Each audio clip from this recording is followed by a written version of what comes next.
So Zach, whenever you're ready, I would love just a basic introduction, like give us your full name and any credentials you want to share. And then I really want to hear the history. Like, how did you get to this point in terms of, were you the kid that got injured? You got into physical therapy? Like, what made you decide to become a physical therapist instead of some other profession? All right. So my name is Zack. I'm a DPT, board certified sports specialist, a couple other letters, but I really don't care about letters. I originally grew up as, playing football. My dad was a high school football coach. And through that, I fell in love with weightlifting and thought after I graduated from high school that I was going to work in strength and conditioning, started working as an undergrad for the football team at the University of North Carolina. And just over time realized that wasn't the right fit for me. I enjoyed it. It was good, but it was a challenge, but it wasn't the right challenge for me. And then I just happened to stumble into a job working as a physical therapy tech at a PT clinic and fell in love with it. Unfortunately, for years, my dad had been telling me I needed to go physical therapy. So I had to go back to him and say, yeah, you were right. I'm going to physical therapy school. But I also knew when I was going into PT that I didn't want to go kind of the traditional route. I wanted to be treating what I'm passionate about. That's something that I've always followed is a quote my dad used to always tell me: don't ask yourself what the world needs, ask yourself what makes you come alive, because what the world needs is people who have come alive. That's so a I always said, I'm going to follow what makes me most excited, because if I'm excited and I wake up ready to go every day, then I'm going to be able to make a big impact. I'm not the type of person that can get motivated to do things that I'm not passionate about. If you go back to PT school and you look at my grades, orthos was A's. When the neuro class showed up, when, wound care showed up, I was a B.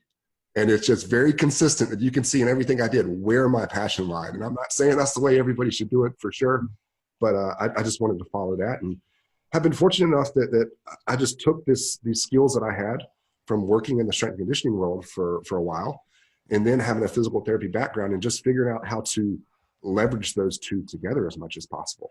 And, we could have a discussion all day long on, are we better off as clinicians trying to address our weak points and just be solidly good overall, or are we better at going all in at what our strengths are? And I personally am somebody that I don't want to be a very good clinician. I am more than fine with not being the person to come see for your back pain, if you're a non-active individual, or your great toe pain, whatever it is. I want to be the best person possible in one area. And for me, that one area is leveraging the skill sets of strength and conditioning and physical therapy, and helping people that want to be doing CrossFit and powerlifting and Olympic lifting keep doing that. So yeah, I think that's such a key thing that young people need to understand. How long did you go between, and was it finishing undergrad, becoming a strength coach, working with the team, and then going to physical therapy school, or kind of what was that time frame like? So my freshman and sophomore years of college, I worked for the football team those 2 years. And then really I walked in one day and said, I don't know why I keep doing this. And I literally walked in that day and went to the boss and said, I'm done. I don't want to do this, and left. And then I did spend some more time. I was working with a high school strength and conditioning program. So I did their off-season programming for a little while. But at the end of my sophomore year is when I got a job as a PT tech. Okay. So I spent the next 2 years pretty much focused on that, but being a giant strength and conditioning nerd on the side and still reading everything that I could. And so graduated from undergrad. 1 week later, started physical therapy school. Wow. And then how long was it after you graduated that you actually started your own business? As in the barbell physio? Yeah. Okay.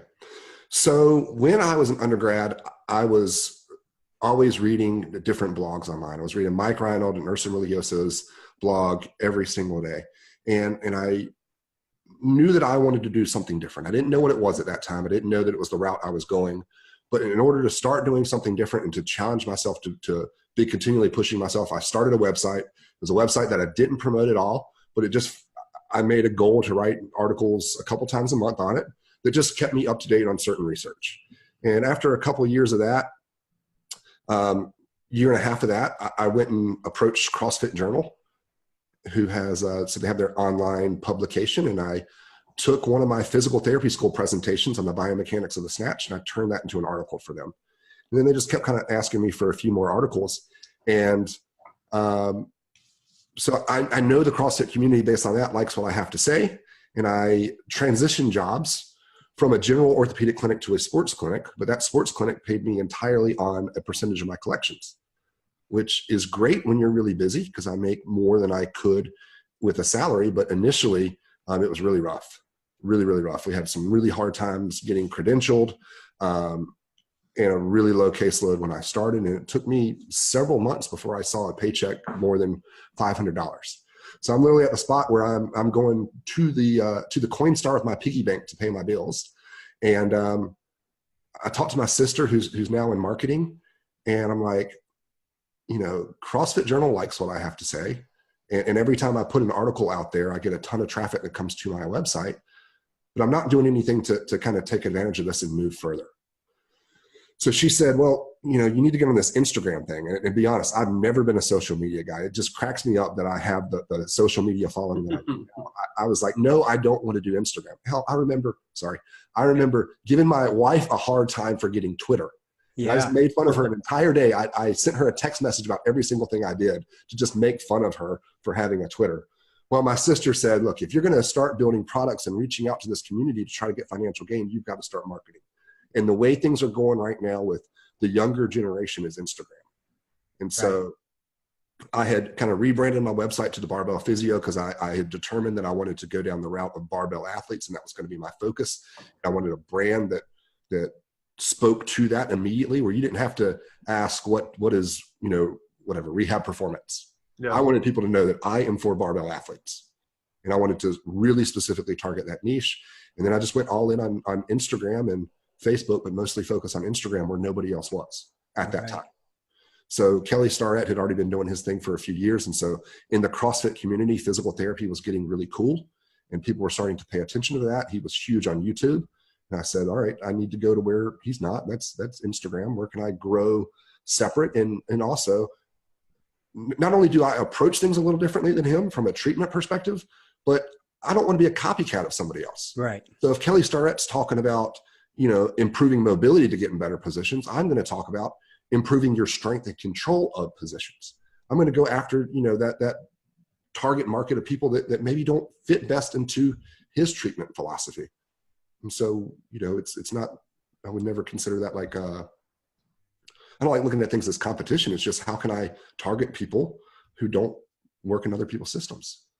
I think the content certainly is different, but then even just the personality that's being presented, like that's Will and I talk about this all the time. Like I would say, I'm never going to be a Greg Todd. Greg Todd does his thing. He's amazing at what he does, but we are very different people. I'm not going to be an Aaron LeBauer and, Paul Goff, like all of them are incredible. I look at you and my interpretation from an outside perspective, like, this is a cool, chill guy. Like I could sit down with you. I could talk. I could hang out. Kelly's got a completely different energy about him. I personally don't necessarily, I know people with high energy that I can't handle. It gets me too uncomfortable. And so I think each of us, and that's what's so great, is there's room across the board. Each of us brings our personalities to the table. And part of why I'm sure you're massively successful, not just because of the great content, but also because of you, the branding around you. When did you start branding Barbell Physio? You were talking about switching things over to that. About what year was that? That was probably about 4 years ago. So I probably had my website up for about 2 years. And then when I rebranded, I started actively really starting to try to promote it and make that grow. So like, I thought that was interesting. I've just been sitting here. I write a lot of notes. What's funny is like my friends know me as kind of, they would wish I would be more quiet. But when I do these, I like to just sit back and listen.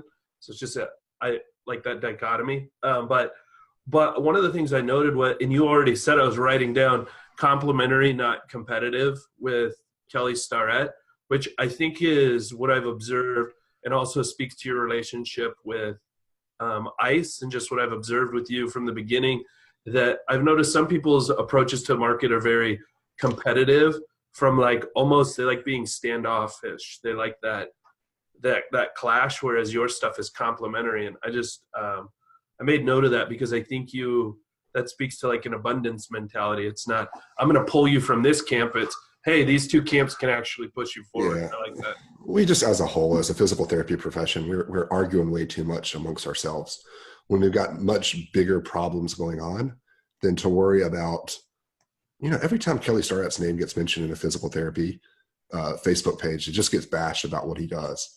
And I think people just need to step back and think like he's literally just giving people who don't have serious injuries means by which to start to address them on their own without needing to jump into the medical system. We talk all the daggum time about the medical system being messed up, yet we bash this guy that's trying to stop that. Yep. And while we may have differences in our philosophies of smashing and mobilizing and things like that, he's reaching the public and he's pushing the name of physical therapy further than anybody else in the last decade, probably, at least in the active community. And so that's stuff that we need to embrace a lot more rather than bickering about our differences and figure out how as a whole can we reach more of the world. That dovetails actually into the next question that I had written down just before that. Perfect. It's almost like you're reading my notes. Like, how do you handle professional static? And I'm going to just refer to it static to leave it kind of open-ended. There are times where I handle it well. There are times that I don't. I'm trying to get better and better at it. I've always had a thick skin, first of all. So like I remember the first post that I put out that went kind of viral, and I had just some horrible hate messages. People saying like, "Hey, if you do this in my gym, I'll come. I'd kick your A." Is what I've been said multiple times. You're also allowed to swear here if you feel like you want to. I'm trying really hard to not drop F-bombs because I dropped one in a Con Ed course recently. Well, Jerry's been on here. So. Yeah.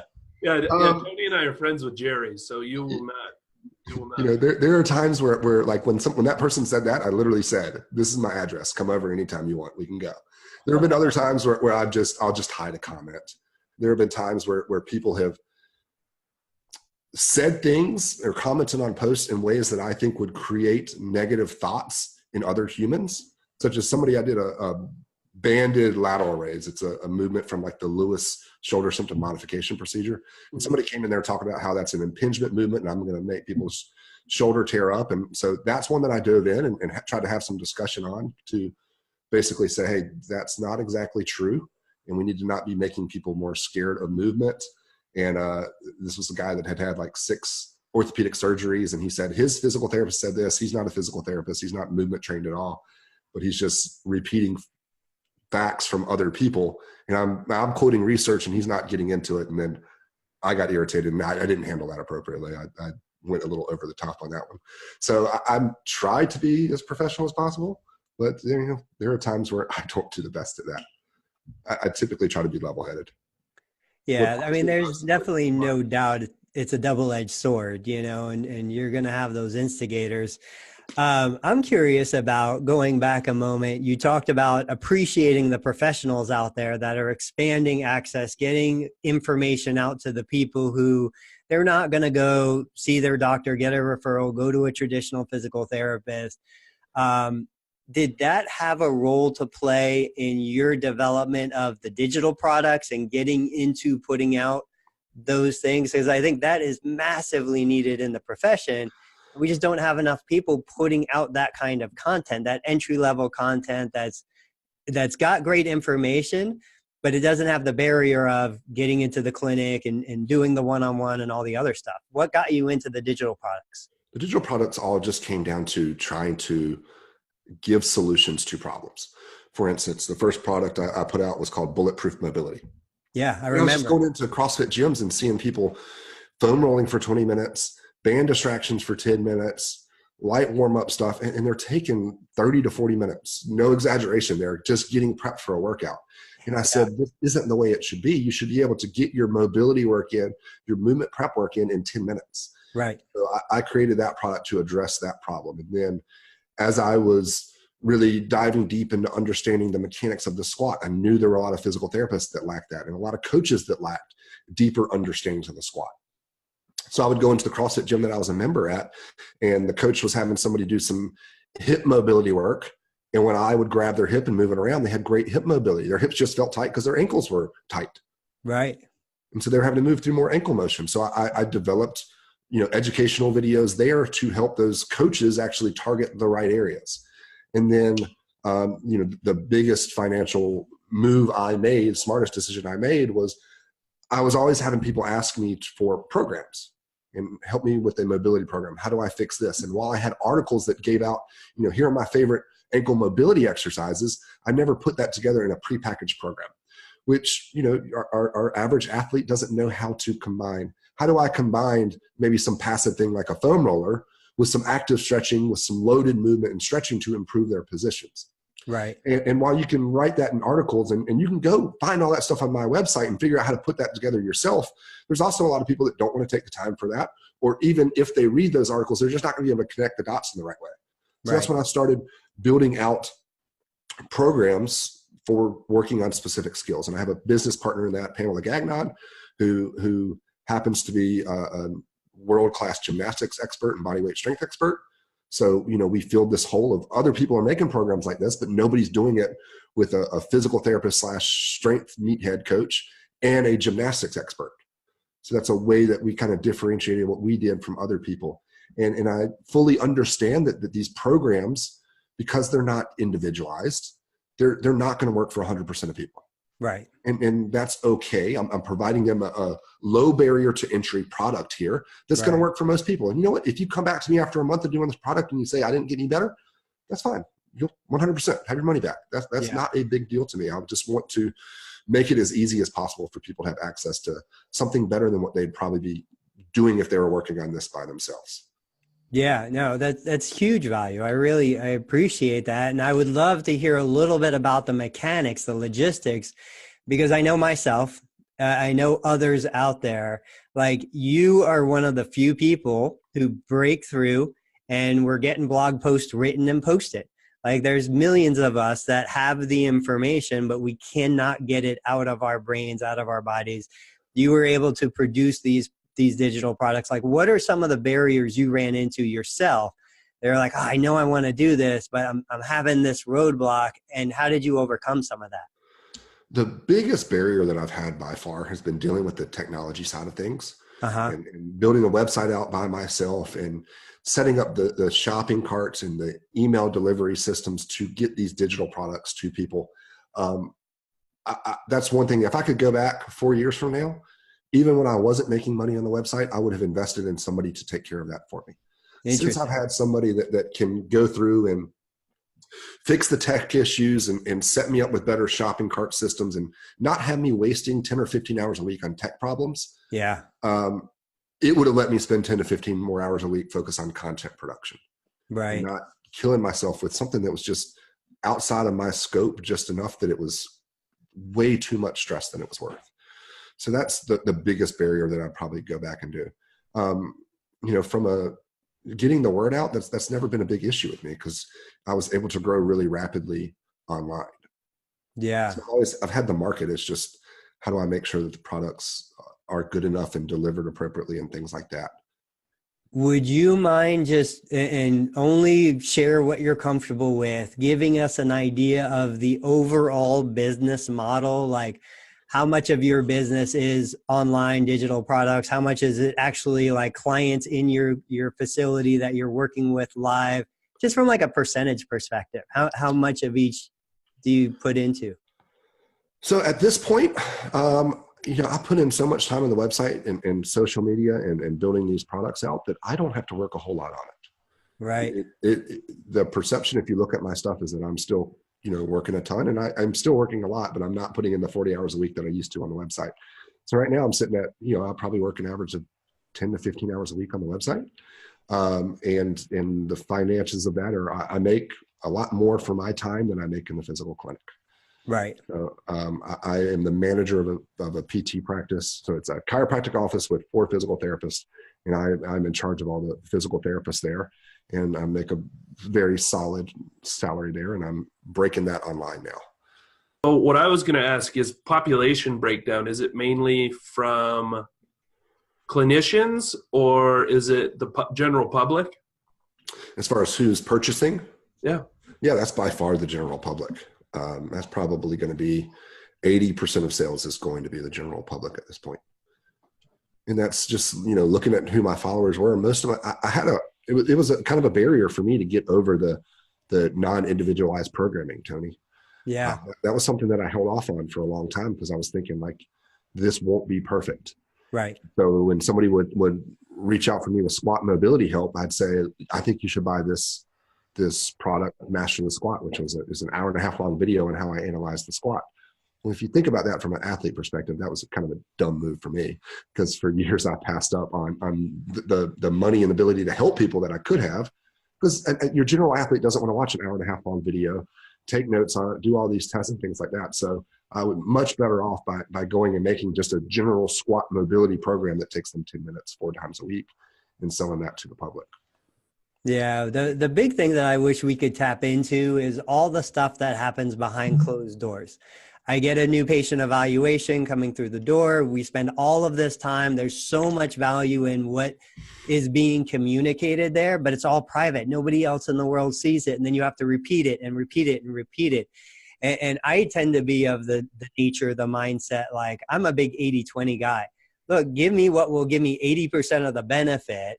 We can nitpick the little stuff later. I just want the big value, the big changes, the 1 or 2 things that I can start doing today.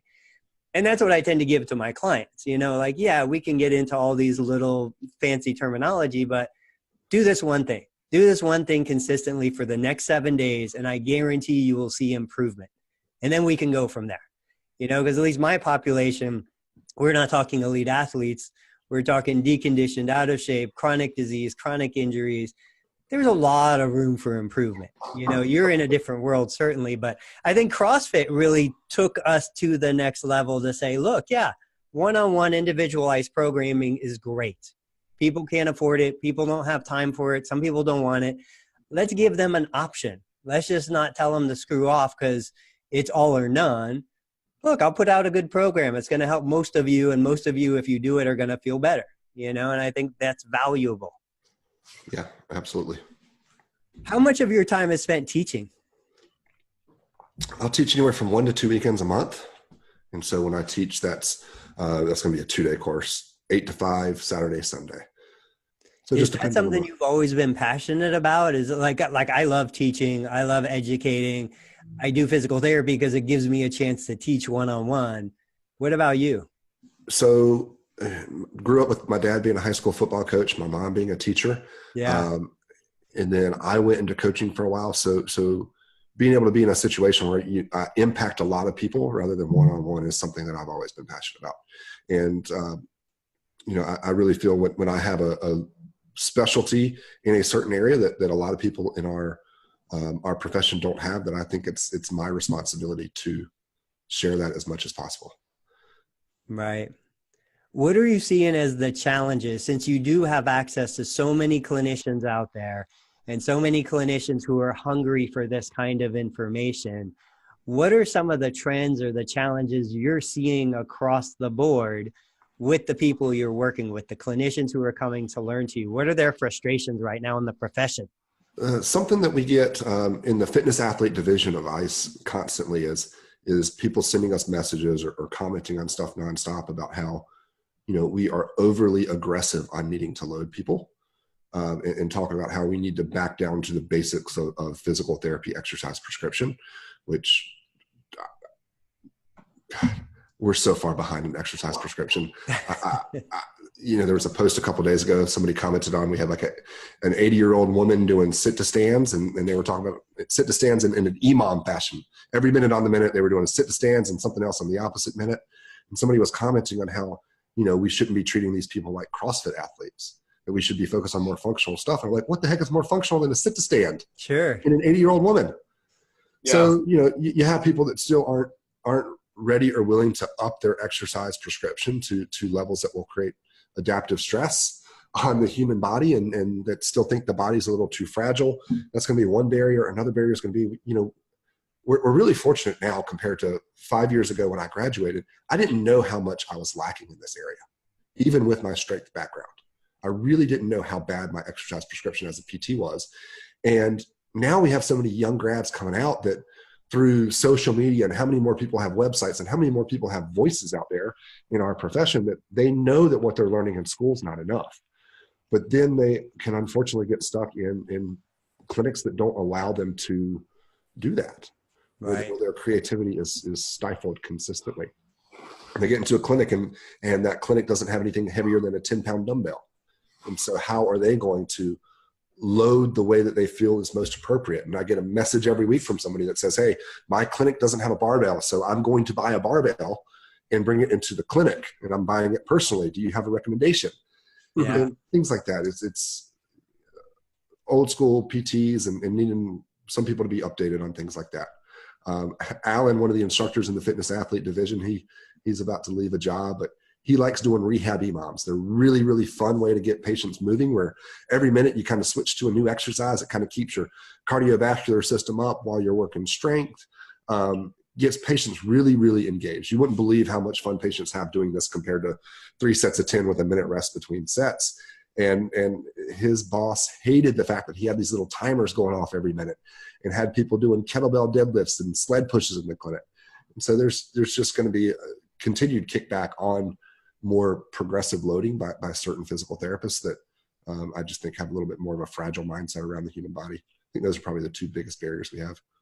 Well, I mean, I don't understand how they forget about Wolf's Law. Isn't that like the whole, like, we're all about managing stress. It's not about removing stress. It's about adding it appropriately to allow people to adapt. And I think that's, I apply that to everything, even financially. Like when I work with somebody, I say, well, here's what you need to do to get here. But if you start there, you'll end up with financial DOMs so significant, you'll never want to do anything. I think it's like, but it's the same principle. It's like, why are we shying away from that? Why are we so quick to take pride in these passive modalities and mastering certain things when, like, to be a movement expert, you need to be an expert in movement, especially dosing it. If movement is our medicine, why are we so bad at giving the prescription? That's preaching to me there. So I want to bring this perspective in, because I will say, like, seeing the change in myself. So coming from a pure strength and conditioning background, having my USA weightlifting cert and the other stuff that was popular back in the day, even for myself, building a business, that the treatment philosophy stemmed around, look, we started as a personal training, strength and conditioning place. We turned into a physical therapy clinic. A person walking by should look in the window and not know the difference between a personal training strength client and a physical therapy client, even if they're, 72 years old. They should all be carrying stuff, lifting stuff, throwing stuff, all of it. Like that's in my genes. But I will say, even with that, being conditioned over the last 18 years of practice management, I still chronically underdose clients. And I question myself on why I do that. And I look at my client base. I look at my friends who are in the CrossFit gym where I go work out. And I really think it's the mindset of the client walking into the typical outpatient orthopedic clinic with the mindset of, I'm here, fix me. My back hurts, make it feel better. Whereas I look at my people in my CrossFit class that are all ages, 50s, 60s, 20s, and they will run headfirst into a brick wall.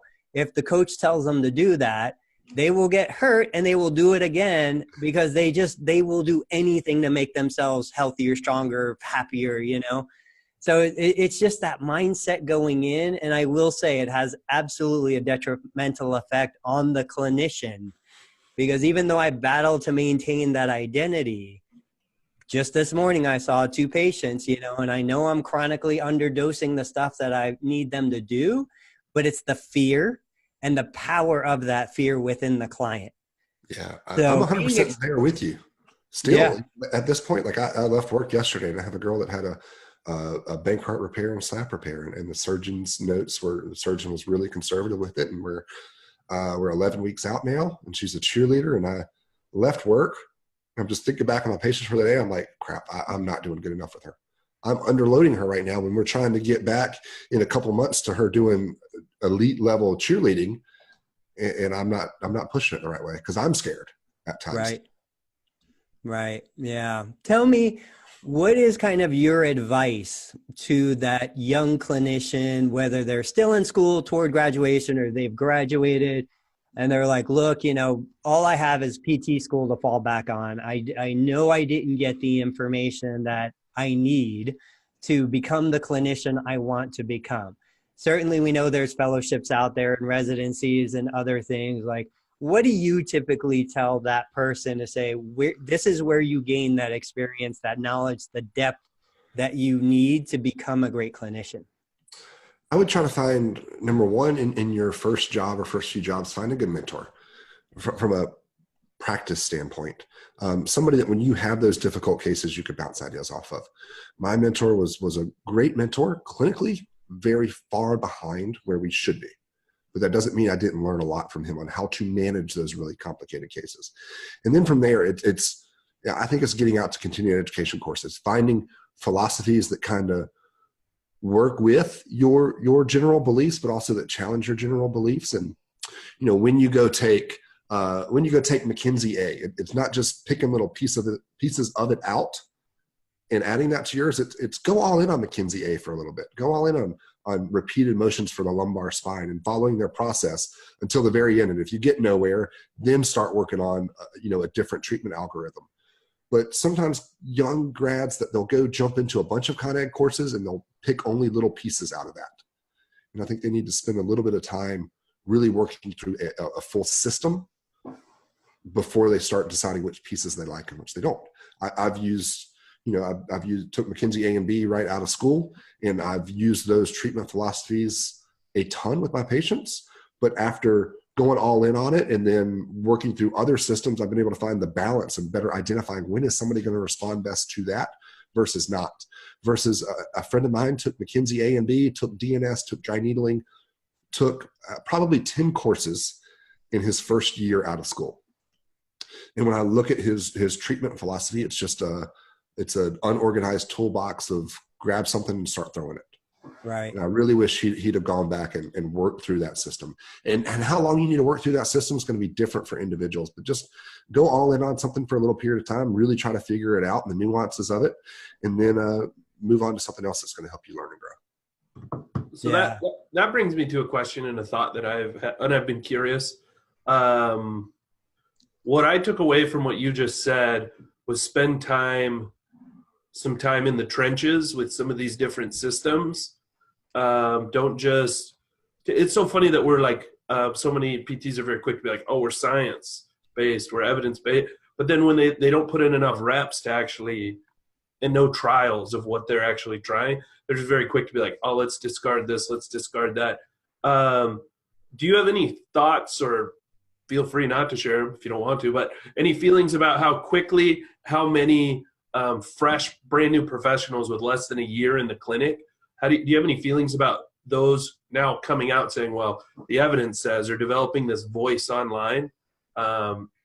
Does that make sense what I'm saying? I can make that a better question. You mean there are some young professionals with very limited to no experience that are, based on online, considered experts? Yep. And are now out there? It's definitely a challenging thing. The deeper you get into having a relationship with some people online, you'll realize that your perception of some people is different than the reality of it. And there are some people that I've been like, God, you have that many followers and just clinically you don't have it. You're not there, yet they're considered an expert. On the flip side, I know other people. I know a new grad that has been to some of my courses and been to some other ICE courses, who I would put up against any clinician that's been out for 20 years. Mm-hmm. And the problem with social media is there's no way to screen that. And how do we know that somebody with 30,000 followers actually has the goods in the clinic? And I don't know what the answer to that is. So then my follow-up to that would be, are there any practices or anything that you do intentionally to check your own biases, ego, etc., or is it just like, whatever? I have a couple people that I really trust that I have said, if you see me doing things that you disagree with, like, bring it up, challenge me on those. I get people every day that challenge me on certain things, so I have to have a tough skin and not look at every piece of feedback that I get. So it's just about figuring out who do I trust enough to listen to. Who are the people that I look up to in similar professions? We were talking off air about Quinn Hinnock.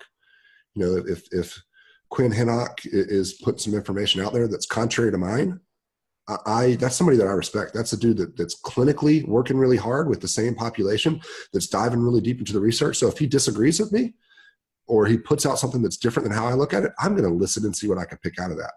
And there are other people that are going to, like the example I said earlier about me not professionally handling something correctly. When that guy's getting on me about saying abduction is going to create shoulder impingement problems in every human being and lead to rotator cuff tears, I don't pay a flat piece of shit attention to that. So then another question I have is following off of that. Is there anything, so one of the things that I'm pretty good buddies with Scott Morrison, and he and I have talked a lot just life-wise and life sense. One of the things he always told me is to develop deep levels of mastery, spend time outside of the profession and learning things. What types of things professionally do you focus on? What have you done outside of the profession that has improved you professionally? Books, philosophies, whatever. I try to listen to as many podcasts and read as many books as I can around business and the human mindset. So I know Tony's a big fan of Seth Godin, and I just finished his book, This is Marketing, which so many of the things he said in there that I'm reading, I'm like, God, I'm so glad that I've kind of done a lot of this already. And it just confirmed a lot of things that I've done, made me think about a lot of things differently. But books like Seth Godin's This is Marketing, Raving Fans by Ken Blanchard. I got a whole list of books on my website that I've written that are my favorite books. But it's anything I can do to better understand how to communicate with the public, how to get better buy-in, how to better target them with what I'm putting out there, which I think that's a problem that the physical therapy profession has there, is we don't talk to patients appropriately in our marketing messages. Yeah. So we're putting out on our clinic Facebook page, new study says that lumbar spine degeneration not correlated with pain. Well, you know what? Doris doesn't care about that study. Yeah, she doesn't give a Doris shit. Doesn't give a shit about pain science. You know what Doris cares about? That her back hurts and she can't pick up her grandchild. Yep. So we put out so much content that I really think is meant for, I'm going to put this out so that Will Butler comes up and pats me on the butt and says, good job. Not so that Doris down the street comes into the clinic. And so, in the marketing world, they'll talk about either developing your avatar, who's the person you're trying to reach, or identifying the smallest target market of who you're trying to reach. And that's what I've done from day one. And that's been just super helpful for me. Everything that I put out, short of stuff that is meant for clinicians, is meant for myself if I didn't have a physical therapy degree and I was just a meathead going to the gym, going to CrossFit. And that's the language that I use all the time. And I'll get messages from people saying, hey, you put this out, that doesn't, jive with this. And I'm like, yeah, I understand that research, but I'm not marketing to you. I am marketing Doris down the road. Yeah. And I'm solely focused on reaching that avatar. So then, I don't know time-wise where we are, but this is something I'm curious about. If we fast forwarded and you were actually zoomed out watching your own funeral, and what do you want to see? What's your legacy? What do you want to see on the tombstone? What do you want people to talk about?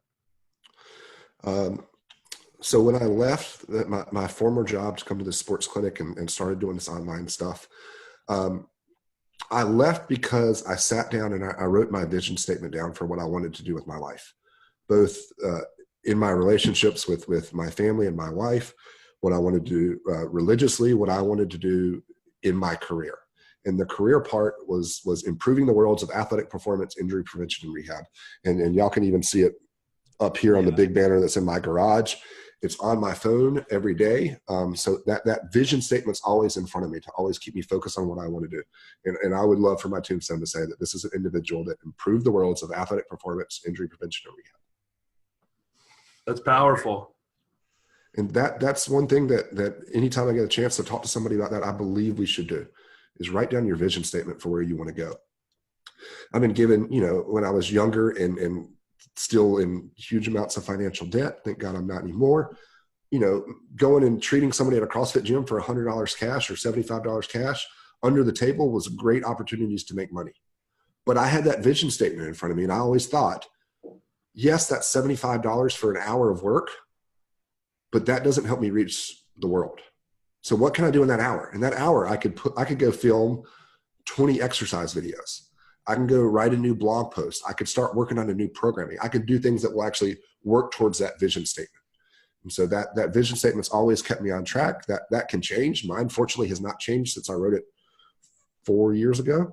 But it's something that I think that is really valuable for a lot of people to do. And I have to think that even subconsciously, like clearly you're acutely aware of it, but even on some subconscious level, that has to be a contributor to part of your success, growing your audience, growing your community, reaching the statistics on the website and Instagram and all that stuff that you have, is that it is about that broad message and that broad change. I know so many of us just get kind of stuck in the stuff we want to do, but it stays one-on-one. And again, back to it stays in these four walls. It never makes it out there to affect larger scale change.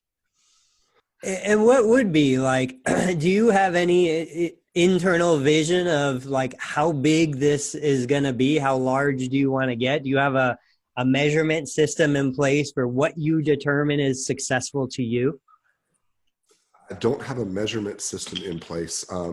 There are some metrics that I track to make sure I'm always growing in the right direction. But I don't have any big goals as far as where I want to go. I just really want to make as big of an impact as I possibly can.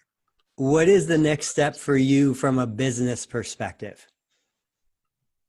From a business perspective, it's going to be continuing to decrease the amount of time that I work in the clinic. I've never wanted to work 40 hours a week in the clinic. I just did it when I had to. Again, I don't want to lose the clinical skills, and I don't want to not be in the clinic. I just can't be in it at the level that I especially used to be, but I'm still a little higher than I need to be. Yeah. I need to get that down to the point where I can continue to focus on the bigger vision of what I want to be doing and have more time to reach the world. Awesome. And are you, because I know there's going to be a lot of people who see this, who want to get into your courses. I want to get you here in Ohio to do a course. Like that's been a big goal of mine for 2019. I've talked to Will about it. We want to bring guys like you into this area. We're right outside, like between Cincinnati and Dayton. We've got the facility and the space. And so like, are you at capacity with your live courses? Do you have room to grow that? Are you planning on doing any more live courses than you've already booked? I am booked out until June or July right now. So, and I'm pretty consistently busy between now and then at where I want to be, but I don't have much after that. And I love teaching. I mean, that to me is, of everything that I do, if there's one that I wanted to go all in on, it's traveling and teaching this course as much as I possibly can without being away from the wife too much that she gets upset. I'd really love to be doing that twice a month, every month, but I think her limit is 3 courses every 2 months. Okay. Have you considered, because I don't know, are you offering any live online mentoring or teaching or training? So inside the fitness athlete division, we have 3 courses. I teach 2 of them. I teach the live course. There's also an essential foundations course. That one's all online. And that's for somebody that's basically wanting to develop their skills with fitness athletes, or just in general, sitting there saying, I'm a PT and I don't know how to coach a squat and I don't know how to analyze a deadlift.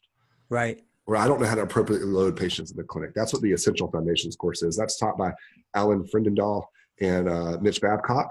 Yeah. And then I teach the live course. I also teach the advanced course with Mitch. That's, if you're a physical therapist that wants to 100% specialize in CrossFit athletes, we give you tools that are going to differentiate yourself from everybody out there in your area. Those are all online courses, or the essential foundations and advanced are online. So we meet once a week for an hour.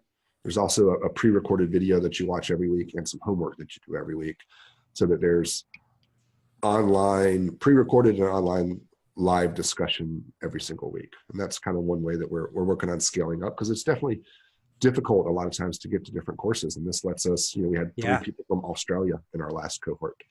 Right. So that was, something really cool. We want to go do a live course in Australia at one time, but, right now we're just not at the stage to make that jump, but that lets us start reaching people out there. And the best way for somebody to find that is to go to the ICE website? Yeah, ptonice.com is where all of those courses are listed.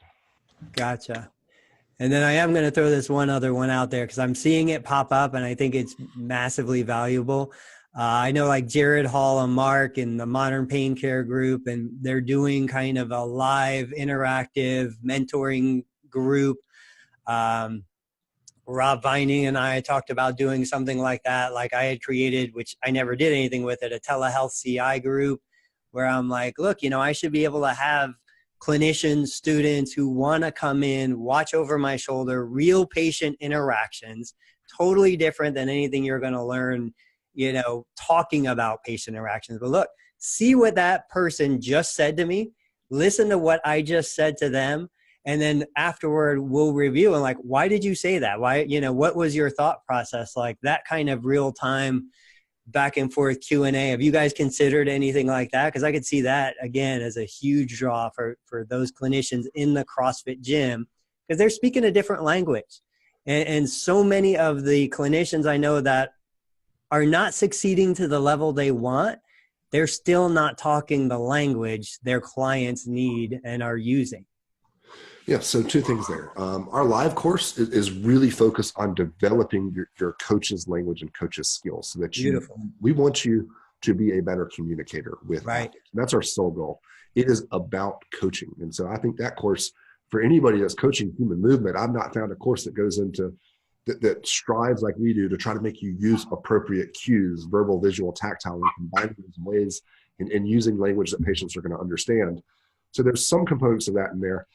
I love having people come shadow me in the clinic. I don't have any like official mentorship thing or have people, do something more in depth than that. But I love having people shadow in the clinic.